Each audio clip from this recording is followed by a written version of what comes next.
Rachel still remembers the hallway. It sounded too small to count. When they adopted the dog, they were still certain about everything else. They chose him together, argued gently over names, agreed on the one that felt steady. The paperwork was in his name. It had seemed practical at the time. His schedule was more flexible. He was home more often. When the relationship ended, it ended quietly. No shouting, no sudden fracture. Just a slow recognition that they were not moving in the same direction. He packed his things over a weekend. Clothes first, books last. The dog followed him from room to room. On the final morning, they both stood in the hallway. The lead hung on the hook by the door. They didn't discuss it properly. He said he wasn't sure his new place allowed pets. Rachel said nothing.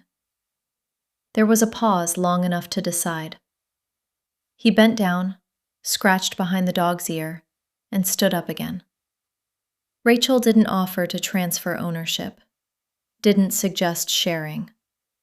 She said she would manage. He nodded. That was all. In the weeks after, Rachel told friends it had made sense. Her flat was closer to the park. Her work hours had changed.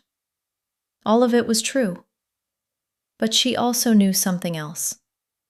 The dog had chosen him first, had slept on his side of the bed, waited by the door for his key. Sometimes on evening walks, the dog would pause at men who looked similar from behind.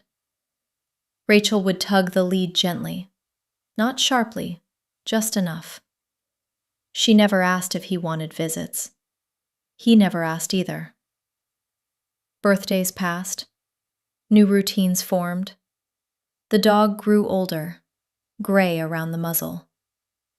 Years later, someone mentioned how generous he had been to leave the dog with her.